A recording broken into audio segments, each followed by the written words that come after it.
Paracetamol দেওয়ার পরেও জ্বর কমছে না, অনেক অভিভাবকেরই একটা অভিযোগ থাকে। এই অবস্থায় কি করণীয়, আজকে সেই প্রসঙ্গে আলোচনা করব।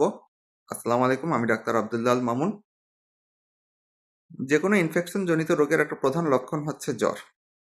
তো শিশুদের জ্বর আসলে আপনারা প্রথমে যেটা আমরা করি সেটা হচ্ছে যে বাচ্চার ওজন অনুযায়ী তাকে সিরাপ বা সাপোজিটরি দিই। সিরাপ দিয়ে সেসব বাচ্চাকে যারা মুখে খেতে পারছে, যাদের বমি হচ্ছে না, এবং যারা খুব বেশি অসুস্থ না। আর বাচ্চার জ্বর যদি খুব বেশি হয়, মুখে খেতে পারছে না, বমি করে দিচ্ছে, এই অবস্থায় আমরা সাপোজিটরি দিই। দুইটাই বাচ্চার ওজনের সাথে হিসাব করে পরিমাণ মতো দেই। তো প্রথমত যখন দেখবেন যে প্যারাসিটামল দেওয়ার পরও জ্বর কমছে না, সেক্ষেত্রে প্রথমে লক্ষ্য করতে হবে যে পরিমাণ ঠিক আছে কিনা, যে বাচ্চার ওজন অনুযায়ী সঠিক পরিমাণে প্যারাসিটামলটা পাচ্ছে কিনা। আপনার চিকিৎসক যতটুকু পরিমাণে আপনার বাচ্চাকে প্যারাসিটামল দিতে বলেছে ঠিক ততটুকু পরিমাণে হয়েছে কিনা। যদি সেটা কম হয় তাহলে তো কমবে না।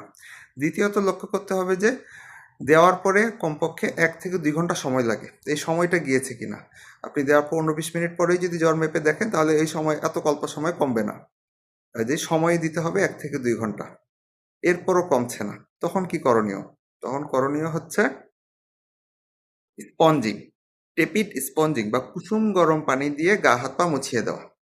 আপনারা যেটা করবেন, কুসুম গরম পানি নিয়ে, অনেকে একটা ভুল করে থাকেন যে ঠান্ডা পানি দেয়, যে ঠান্ডা পানি দিয়ে মুছে, ঠান্ডা পানি দিয়ে মোছানো যাবে না। কুসুম গরম পানি দিয়ে পুরো গা হাত পা মুছিয়ে দিতে হবে, বিশেষ করে কপাল, বগল এবং কুচকি, অর্থাৎ রানের চিপা, এই 3 জায়গাটা ভালো করে ঘন ঘন মুছিয়ে দিতে হবে। এখানে অনেকে আরেকটা ভুল করে থাকেন যে ভেজা কাপড় মাথার উপর দিয়ে রাখেন, এটাও করা যাবে না।